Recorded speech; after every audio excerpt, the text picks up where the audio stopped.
Today we're going to locate the default password on your Brother HL-L2467DW. Your machine's default password is required in order to update the firmware or to access some advanced features. If your machine was manufactured in 2020 or later, the password will be located on a label on the rear of the machine.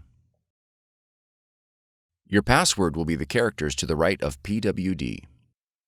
Your password will be exactly 8 characters. It will be case-sensitive and may include letters, numbers, and symbols. For older machines without a password label, use the word initpass or the word access as the default password. When prompted, enter the default password in the password field. If the password is not accepted, contact your system administrator and ensure the password has not been changed. For more tutorials, FAQs, and videos, visit us at www.brother-usa.com. If you found this video helpful, be sure to subscribe. Thank you for choosing Brother.